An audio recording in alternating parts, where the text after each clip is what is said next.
The only reason I am making this video is because I feel like this is the last time I will ever have to make this video. So I just went back and I counted all the volume since the stock split, which is when we know the record date stated, like the record date was actually before this. And so the record date was somewhere in here, so we could have counted some of this volume, but it's so low it doesn't really matter. But we know that like dilution started from here, and the nice thing is that like we know that people were like some people were buying the reverse split. Like if you're on Twitter, there was a lot of big accounts pumping the reverse split and trying to get people to lose money. That stuff got me pretty upset, if you remember. But you could tell that the volume was low and not a lot of people believed, and it crashed and it crashed and it crashed. We never broke 100 million in volume until we hit 32 cents, which is the exact same price that we rose to after hitting 10 cents a month later. And so it looks like 32 cents. As soon as we break this number, like we see 35 cents, there's no reason to assume it's not going to keep going. But you can see that like as soon as we hit 100 million volume, the volume skyrockets. We do 1 billion shares that week and the week after. Like just crazy, crazy volume. And so, and this is when the price is super low, and then boom, we already hit our low right here. So from the time they did the reverse split all the way to there, to the lowest that we've hit since, we've only traded maybe 3 billion shares. Where was that 10-cent price? So from here down, there's probably only 3 to 4 billion shares traded. Well, guess what I found? If I count from here up, there's 15 billion shares traded. All right. So we're going to have a little fun right now.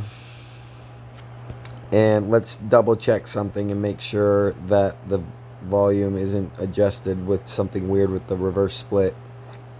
So we want the start date to be, that's fine, done, apply. All right, so we're going to go check out and see when we thought it was going to squeeze last time. We started in March, or like the end of February, so alrighty. Unfortunately, they did adjust the volume, and so this volume was 500 million, whatever 25 million is times 25. And so that's going to make the math a little bit more difficult. I'm unhappy about that, but it's not that difficult.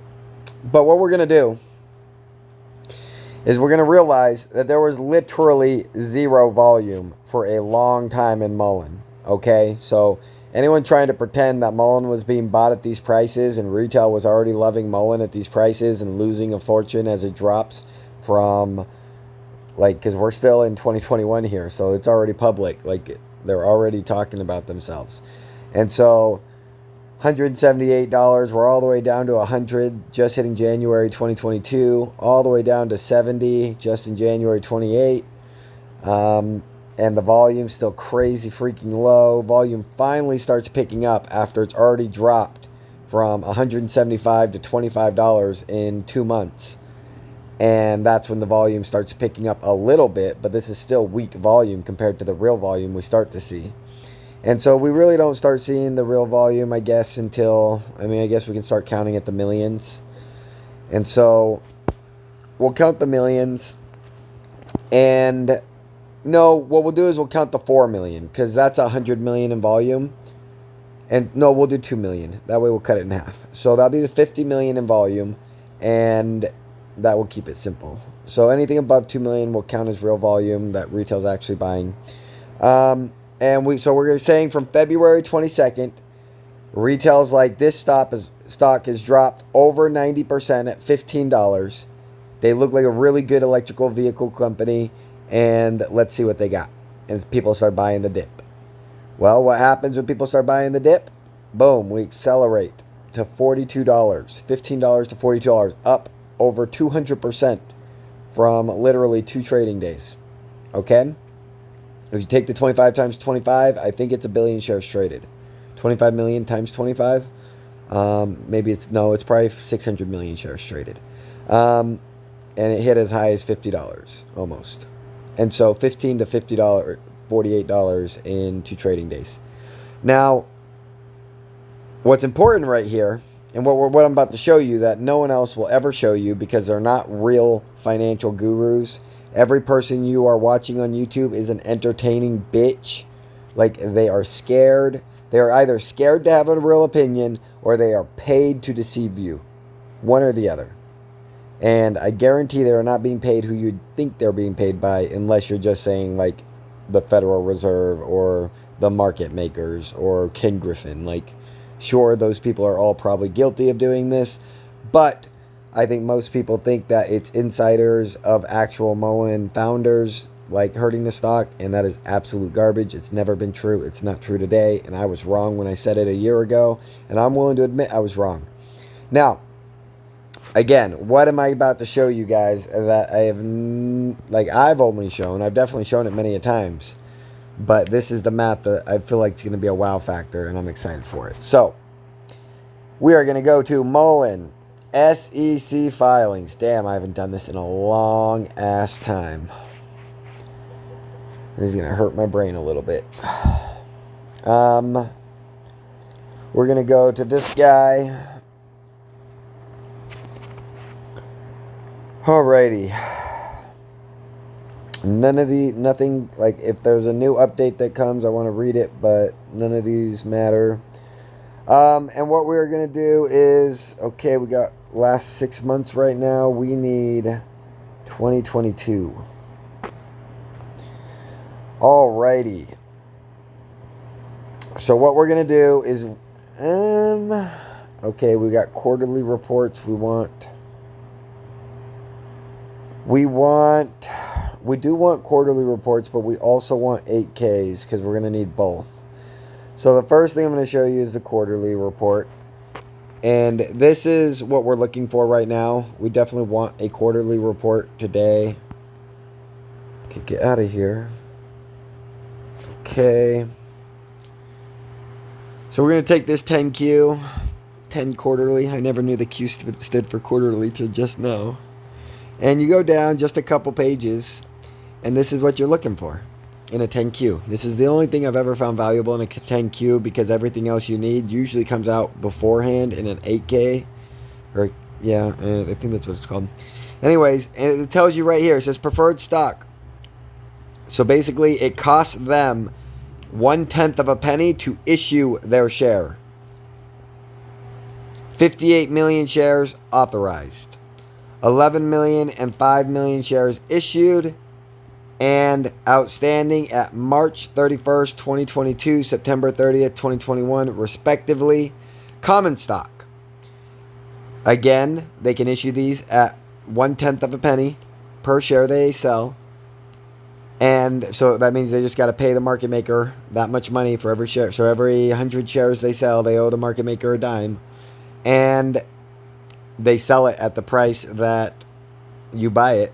And it says 500 million shares authorized, 289,784,112 shares, and 7 million issued and outstanding at March 31st, 2022 and September 30th, 2021, respectively. Okay, so what is it telling you? It sounds like what they're saying is that they issued an additional 289 and an additional 7 million on March 31st and then by September 30th. Now, I don't think hold on. There's got to be something a little off about that. So the only thing, because here's the thing. Are they saying 7 million more shares? Obviously, it did not drop from 289 million down to 7 million. But the idea that we only diluted 7 million by September 30th, between March 31st and September 30th, is total. Oh, I see. It's September 30th, 2021. The second date is a later date. I was thinking it said 2022. That makes perfect sense. So in September 30th, 2021, there was only 7 million shares outstanding. by March 31st, there was 289 million. That's all the data we need. We don't need to go to an 8K. We can go find this in an 8K that came out like at the end of March, which like gave me all my data that I needed to start pumping on MULN for YouTube channels. But when this 8Q, or 10Q came out, it reaffirmed all this. And so we know that they sold 288 million shares. Okay. So if we know that they sold 288 million shares, and we know that they did it from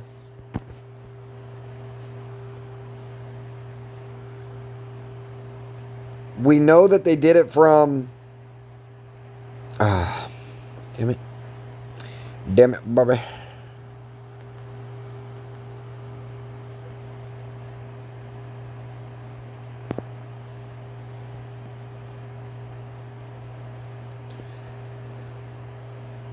Okay. So we can go all the way to November 1st and just see, look, no volume, no volume, no volume, no volume, no volume. Nobody's buying this freaking stock. Nobody. Then it starts to pick up right as the stock price hits its lowest and it squeezes 200%. That's when the volume picks up. Now, since we're going to say that the 25, and we're going to start here. So we got 2 million, and we're going to go to March 31st because it said by March 31st, they issued 288 million shares. So we got 6 million. Then we got roughly 8 million, 12 million. Then we got 32 million. Then we got 52 million. Then we got about another 20, so 72 million, 82 million. We'll just say 90 million, 98, 108, 130, 145, 165. And where are we? We got another couple weeks. 165, 100, we'll say 205, 215. Looks like we got that many days left.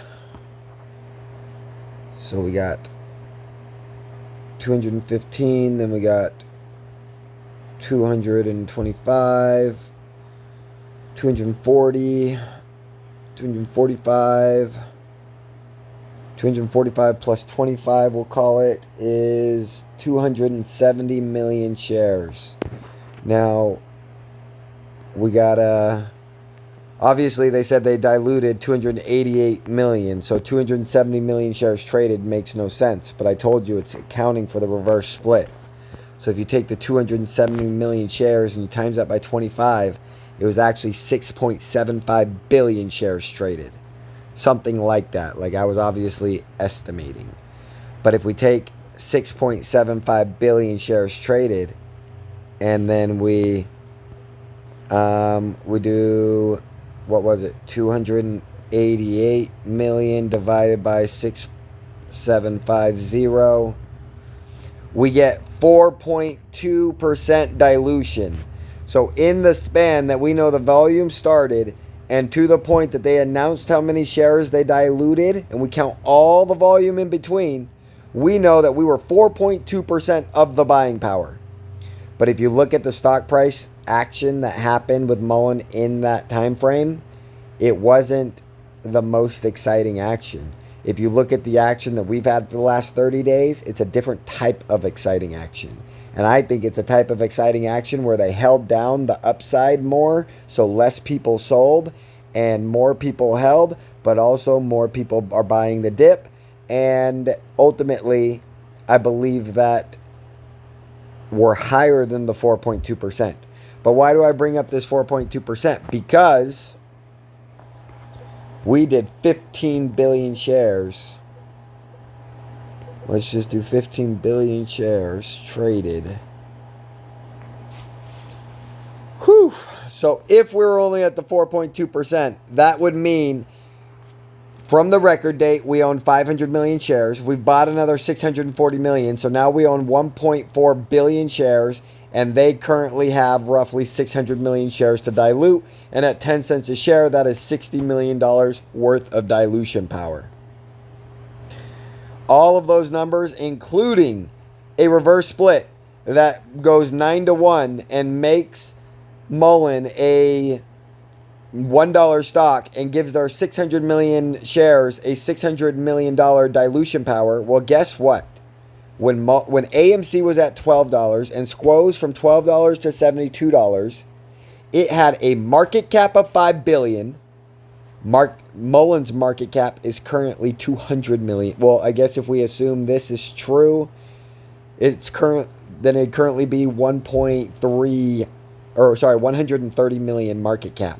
So we are literally 50 times smaller market cap than where AMC started its squeeze. 50 times smaller. And what does that mean? That means when we go up 100% and FOMO comes in and some of us sell, it takes 50 times less the buying power of the same percent gains to sustain the squeeze that the AMC squeeze required. Now, more importantly than that, AMC announced right before the squeeze they had 80 million shares still left to dilute. And during the squeeze, after the squeeze, they announced they used 50 million of them to dilute during the squeeze to suppress the squeeze, so it was only 600% rather than 2,000%. Now, obviously, MULN's going to be much more than 2,000%. But my point is, when they diluted that 50 million shares with MULN going up sometime in that 600% in 6 trading days, that means they were selling every single day. And those 50 million shares, if you assume an average of $30, is $1.5 billion of dilution power. That means we can reverse split to $1, run to $2, and the dilution power they have right now today would still be less than what they had in the AMC squeeze. And our market cap would still be 25 times smaller than AMC's market cap at the start of its squeeze.